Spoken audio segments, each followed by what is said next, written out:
tears, stumbling at times, going she knew not whither; only now and then with feeble voice she called my name, adding with heart-piercing exclamations that I was cruel and unkind. Human being there was none to reply, and the inclemency of the night had driven the wandering animals to the habitations they had usurped. Her thin dress was drenched with rain, her wet hair clung around her neck, she tottered through the dark streets, till, striking her foot against an unseen impediment, she again fell. She could not rise, she hardly strove, but gathering up her limbs, she resigned herself to the fury of the elements, and the bitter grief of her own heart. She breathed an earnest prayer to die speedily, for there was no relief but death. While hopeless of safety for herself, she ceased to lament for her dying child, but shed kindly bitter tears for the grief I should experience in losing her. While she lay, life almost suspended, she felt a warm, soft hand on her brow, and a gentle female voice asked her, with expressions of tender compassion, if she could not rise. That another human being, sympathetic and kind, should exist near, roused her.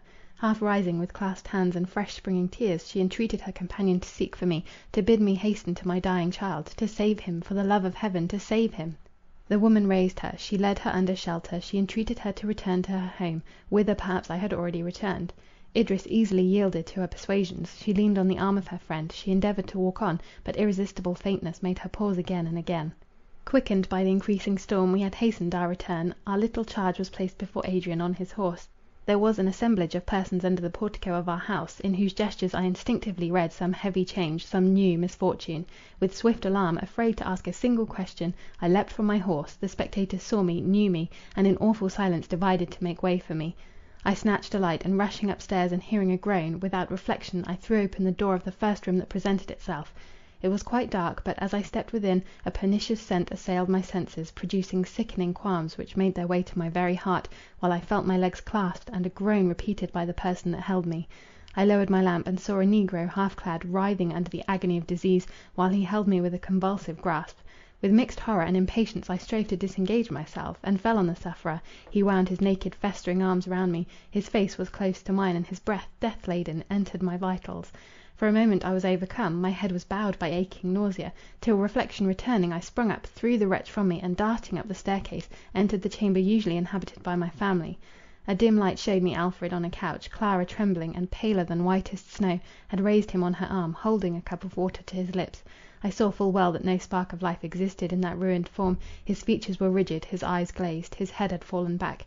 I took him from her, I laid him softly down, kissed his cold little mouth, and turned to speak in a vain whisper, when loudest sound of thunder-like cannon could not have reached him in his immaterial abode.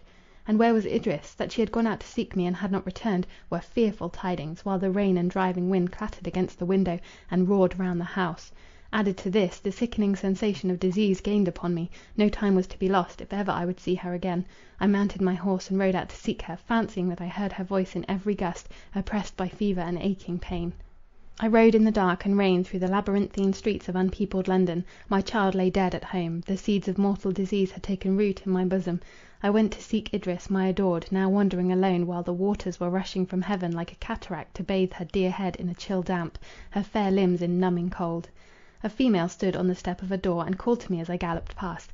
It was not Idris, so I rode swiftly on, until a kind of second sight, a reflection back again on my senses of what I had seen but not marked, made me feel sure that another figure, thin, graceful, and tall, stood clinging to the foremost person who supported her.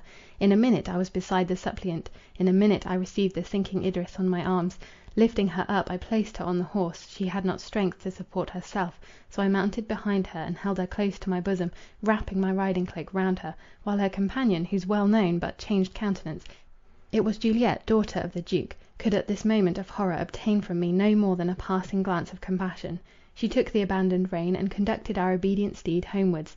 Dare I avouch it? That was the last moment of my happiness. But I was happy. Idris must die, for her heart was broken. I must die, for I had caught the plague. Earth was a scene of desolation. Hope was madness. Life had married death. They were one. But thus supporting my fainting love, thus feeling that I must soon die, I revelled in the delight of possessing her once more. Again and again I kissed her, and pressed her to my heart. We arrived at our home. I assisted her to dismount. I carried her up stairs, and gave her into Clara's care, that her wet garments might be changed. Briefly I assured Adrian of her safety, and requested that we might be left to repose. As the miser, who with trembling caution visits his treasure to count it again and again, so I numbered each moment, and grudged every one that was not spent with Idris. I returned swiftly to the chamber where the life of my life reposed. Before I entered the room, I paused for a few seconds. For a few seconds I tried to examine my state. Sickness and shuddering ever and anon came over me. My head was heavy, my chest oppressed, my legs bent under me, but I threw off resolutely the swift-growing symptoms of my disorder, and met Idris with placid and even joyous looks. She was lying on a couch, carefully fastening the door to prevent all intrusion. I sat by her, we embraced, and our lips met in a kiss long drawn and breathless. Would that moment had been my last! Maternal feeling now awoke in my poor girl's bosom, and she asked, "And Alfred?"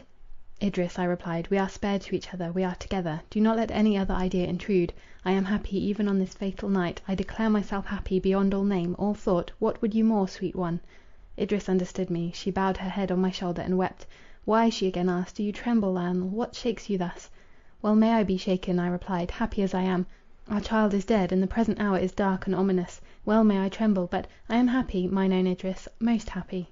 "I understand thee, my kind love," said Idris. "Thus, pale as thou art with sorrow at our loss, trembling and aghast, thou wouldest assuage my grief by thy dear assurances. I am not happy." And the tears flashed and fell from under her downcast lids. "For we are inmates of a miserable prison, and there is no joy for us. But the true love I bear you will render this and every other loss endurable." "We have been happy together, at least," I said. "No future misery can deprive us of the past. We have been true to each other for years, ever since my sweet princess love came through the snow to the lowly cottage of the poverty-stricken heir of the ruined Verney. Even now that eternity is before us, we take hope only from the presence of each other. Idris, do you think that when we die we shall be divided?" "Die? When we die? What mean you? What secret lies hid from me in those dreadful words?" "Must we not all die, dearest?" I asked with a sad smile. "Gracious God! Are you ill, Lionel, that you speak of death? My only friend, heart of my heart, speak." "I do not think," replied I, "that we have any of us long to live; and when the curtain drops on this mortal scene, where, think you, we shall find ourselves?" Idris was calmed by my unembarrassed tone and look. She answered, "You may easily believe that during this long progress of the plague I have thought much on death, and asked myself, now that all mankind is dead to this life, to what other life they may have been born. Hour after hour I have dwelt on these thoughts, and strove to form a rational conclusion concerning the mystery of a future state. What a scarecrow, indeed, would death be, if we were merely to cast aside the shadow in which we now walk, and stepping forth into the unclouded sunshine of knowledge and love, revived with the same companions, the same affections, and reached the fulfilment of our hopes, leaving our fears with our earthly vesture in the grave. Alas! the same strong feeling which makes me sure that I shall not wholly die, makes me refuse to believe that I shall live wholly as I do now. Yet, Lionel, never, never can I love any but you. Through eternity I must desire your society, and as I am innocent of harm to others, and as relying and confident as my mortal nature permits, I trust that the ruler of the world will never tear us asunder." "Your remarks are like yourself, dear love," replied I, "gentle and good. Let us cherish such a belief, and dismiss anxiety from our minds. But, sweet, we are so formed, and there is no sin, if God made our nature, to yield to what he ordains. We are so formed, that we must love life and cling to it. We must love the living smile, the sympathetic touch and thrilling voice, peculiar to our mortal mechanism. Let us not, through security in hereafter, neglect the present. This present moment, short as it is a part of eternity, and the dearest part, since it is our own unalienably. Thou, the hope of my futurity, art my present joy. Let me then look on thy dear eyes, and reading love in them, drink intoxicating pleasure."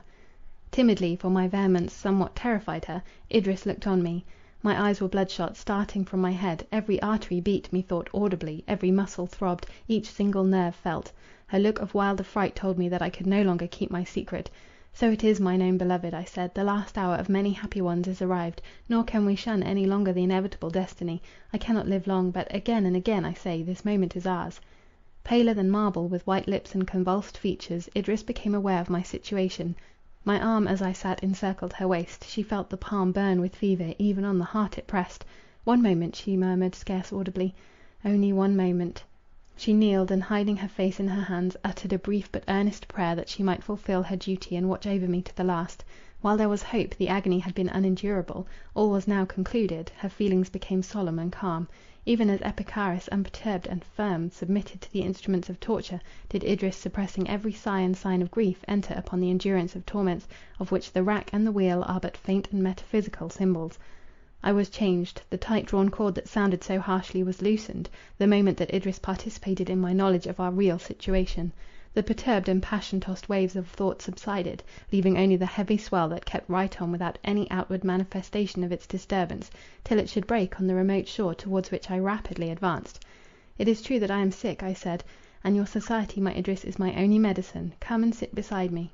She made me lie down on the couch, and drawing a low ottoman near, sat close to my pillow, pressing my burning hand